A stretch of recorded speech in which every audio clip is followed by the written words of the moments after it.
آج انشاءاللہ تعالی ہم سورہ یونس کی آیت نمبر 71 اور 72 پڑھتے ہیں اور ان آیات کو سمجھنے کی کوشش کرتے ہیں۔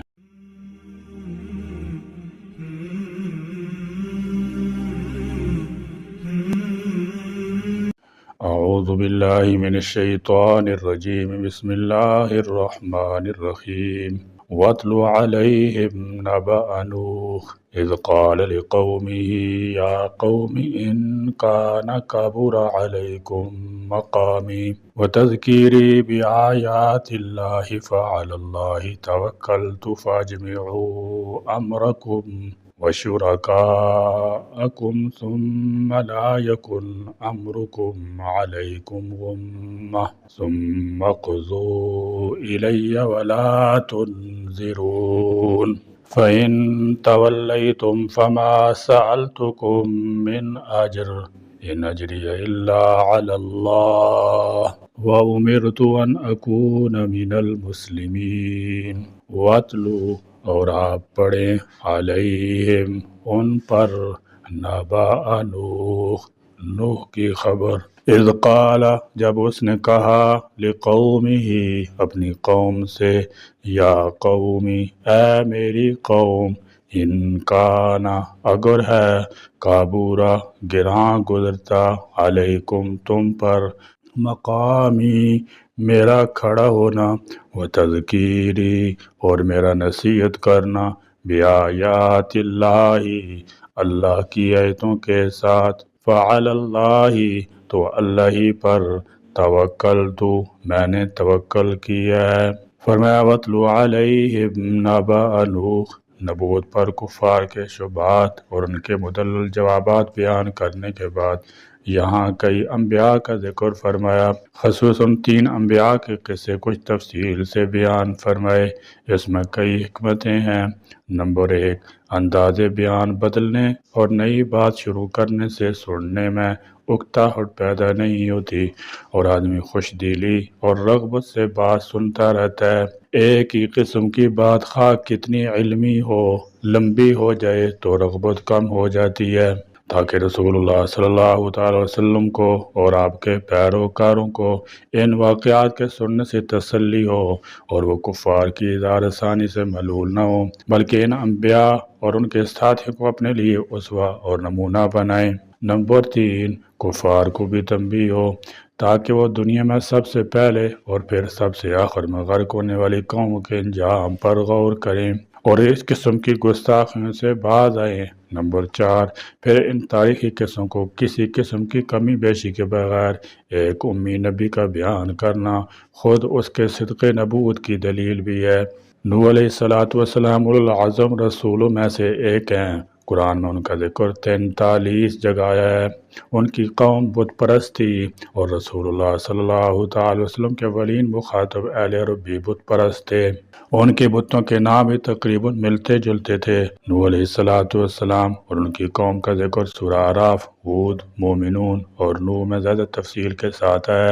یہاں مختصر ذکر ہے اور ان کی زندگی کا یہ پہلو زیادہ نمایاں کیا ہے کہ طویل مدت تک اپنی قوم میں رہنے اور ان کے ایمان نہ لانے کے باوجود ان کا اللہ تعالیٰ پر اتنا بھروسہ تھا کہ انہوں نے اپنی قوم کو چیلنج کیا کہ تم سب مل کر مجھے جو نقصان پہنچا سکتے ہو پہنچا لو، فَأَجْمِعُوا لہذا تم متفقہ فیصلہ کر لو میرے خلاف، امرکم اپنے معاملے کا، وشرکاءکم اپنے شریکوں مددگاروں سمیت، فَأَجْمِعُوا باب فعل سے امر ہے، اجمعت علی الامر یعنی میں نے فلاں کام کا پکا ارادہ کر لیا ہے، وشرکاءکم مفعول معہ ہے اور وہ بمعنی معہ ہے، غمتاً پوشیدگی کے معنی میں، چنانچہ کہا جاتا ہے غم علی فلان الامر، فلاں شخص پر معاملہ مخفی اور پوشیدہ رہا، یعنی نوح علیہ السلام نے یہ ظاہر کرنے کے لیے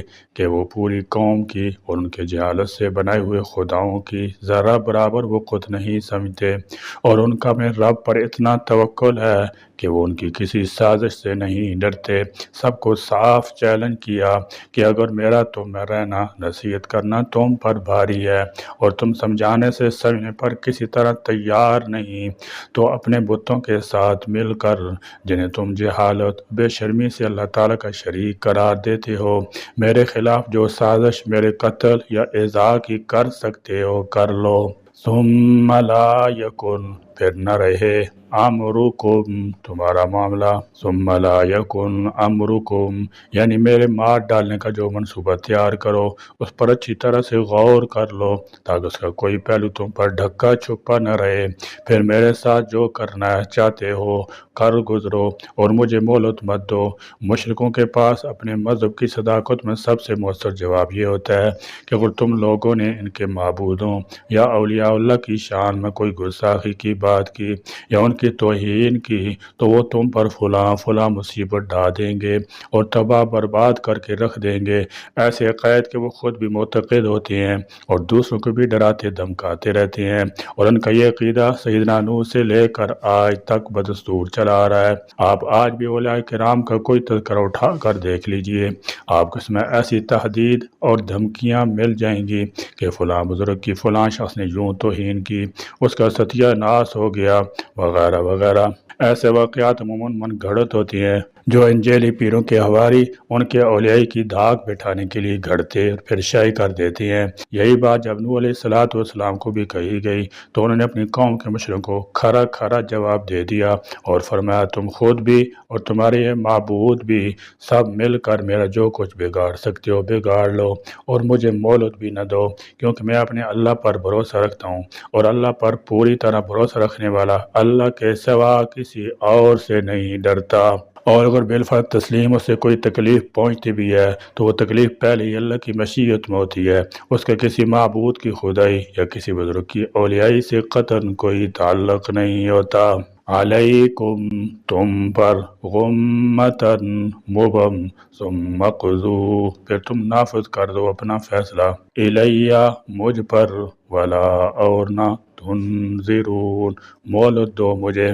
فرمایا وَاتْلُ عَلَيْهِمْ نَبَأَ نوح، اور انہیں نوح کی خبر پڑھ کر سناؤ۔ اس سے پہلے آیات میں اللہ تعالیٰ جل شانہ نے کفار قریش کے احوال اور ان کے کفر و عناد کو بیان فرمایا، اور اس کے بعد اب ان آیات سے اللہ تعالیٰ نے انبیاء کرام علیہ السلام کے واقعات اور جو کچھ ان کی امتوں کے ساتھ پیش آیا اس کا بیان شروع فرمایا ہے۔ گزشتہ انبیاء کرام علیہ السلام کے حالات زندگی بتا کر حضور اقدس صلی اللہ تعالی وسلم کو تسلی دینا مقصود ہے تاکہ کفار قریش کی طرف سے پہنچنے والی اذیت کی تکلیف آسان ہو۔ یہ جن واقعات اور ماضی میں کفر کرنے والی امتوں پر آنے والے عذاب اور دنیا میں ان کی ہلاکت کا بیان کفار قریش کے لیے قلبی خوف کا سبب ہو اور وہ ایمان قبول کرنے کی طرف مائل ہوں، اور چونکہ سب سے پہلے حضرت نوح علیہ السلام کی قوم پر ان کے کفر و سرکشی کی وجہ سے عذاب آیا، اس لیے یہاں ان کا ذکر پہلے فرمایا گیا ہے۔ آیت کا خلاصہ یہ ہے کہ جب حضرت نوح علیہ السلام نے یہ دیکھا کہ ان کا اپنی قوم کے درمیان مدت دراز تک ٹھہرنا اور اللہ عز و جل کی آیتوں کے ذریعے نصیحت کرنا انہیں ناگوار گزرا ہے اور اس پر انہوں نے مجھے قتل کر دینے اور اپنے علاقے سے نکال دینے کا ارادہ کیا ہے، تو آپ نے ان سے فرمایا مجھے اللہ عز و جل ہی پر کامل بھروسہ ہے اور میں نے اپنے معاملات اسی کے سپرد کر دیے ہیں۔ حضرت نوح علیہ السلام کا یہ کلام انہیں عاجز کر دینے کے طور پر تھا۔ مدعا یہ ہے کہ مجھے اپنے قوی قادر پروردگار عز و جل پر کامل بھروسہ ہے، تم اور تمہارے بے اختیار معبود مجھے کچھ بھی نقصان نہیں پہنچا سکتے۔ حضرت نوح علیہ السلام دنیا میں چوتھے نبی پہلے رسول ہیں۔ آپ کا نام یشکر اور لقب نوح ہے کیونکہ آپ خوف الہی سے گریہ زاری بہت کرتے تھے۔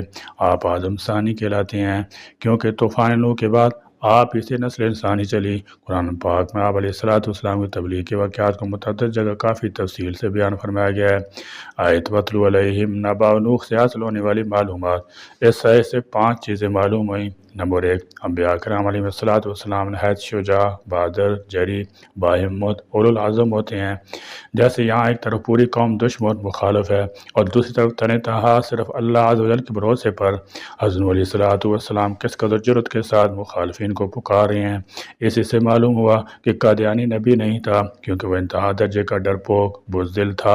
ساری زندگی اس ڈر سے حج کو نہ گیا اور جہاں جانے سے اسے نقصان پہنچنے کا خوف ہوتا تھا وہاں نہ جاتا تھا۔ نمبر 2، لوگوں کی ایذا کی وجہ سے تبلیغ سے کنارہ کشی نہیں کرنی چاہیے کہ حضرت نوح علیہ السلام نے تکالیف برداشت کرنے کے باوجود 950 سال تک تبلیغ فرمائی۔ نمبر 3، تبلیغ دین کے لیے جرأت اور ہمت کی ضرورت ہوتی ہے۔ بزدل اور ڈرپوک آدمی تبلیغ کا حق ادا نہیں کر سکتا۔ نمبر 4، انبیاء کرام علیہ السلام، اولیاء اعظام اور صالحین رحمۃ اللہ تعالی علیہم کے سچے واقعات پڑھنا سننا عبادت ہے۔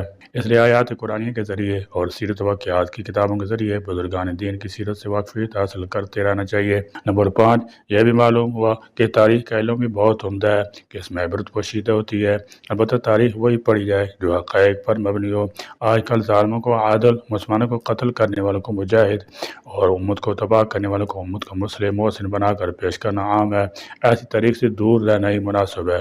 فَإِن پھر اگر تم منہ پھیر لو، فما تو نہیں، سألتکم میں نے تم سے سوال کیا، من اجرن کسی اجر کا، ان اجریہ نہیں ہے میرا اجر، الا علی اللہ مگر اللہ پر، امرتو اور میں حکم دیا گیا ہوں، ان اکون یہ کہ ہوں میں، من المسلمین فرما برداروں میں سے۔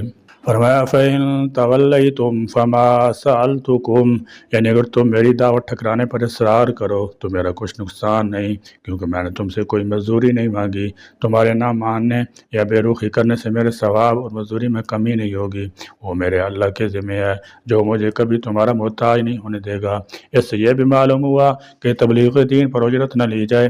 ہاں امامت، خطابت، تدریس، تعلیم قرآن وغیرہ میں جہاں شریعت کی طرف سے اجازت ہے وہ جدا بات ہے، لیکن اس میں بھی ممکن ہو تو بغیر پیسے ہی سے بے لوث خدمت کرے۔ وَأُمِرْتُ أَنْ أَكُونَ مِنَ الْمُسْلِمِينَ اور مجھے حکم دیا گیا کہ میں مسلمانوں میں سے ہوں۔ اس کا ایک معنی یہ ہے کہ تم دین اسلام قبول کرو یا نہ کرو، مجھے دین اسلام پر قائم رہنے کا حکم دیا گیا ہے اور میں اسی پر قائم ہوں۔ دوسرا معنی یہ ہے کہ دین اسلام کی دعوت دینے کی بنا پر مجھے تمہاری طرف سے خواہ کیسی اذیت پہنچے، ہر حال مجھے اللہ تعالیٰ کے حکم کا فرمانبردار رہنے کا حکم دیا گیا ہے۔ ان آیات سے حضرت نوح علیہ السلام کی انتہا درجے کی شجاعت، اللہ تعالیٰ پر کمال توکل، مخلوق سے کلی استغنا اور فرید رسالت نہایت طویل مدت تک بغیر وقفے یا اکتاہٹ یا تھکاوٹ کے مسلسل ادائیگی اور اس کے دوران آنے والی ہر تکلیف، تان اور استہزاء کو کمال صبر سے برداشت کرنا ظاہر ہو رہا ہے۔ تبھی ہمارے رسول صلی اللہ تعالی وسلم کے بھی حکم ہوا کہ ان اولو العزم پیغمبروں کی طرح صبر کرو۔ ہمیں تو ان پر پیش آنے والے حالات تصور ہی سے پسینہ آ جاتا ہے۔ اللہ تبارک و تعالی ہمیں بدعوت کے کام کی ہمت اور توفیق عطا فرمائے، آمین۔ وآخر دعوانا الحمدللہ رب العالمین۔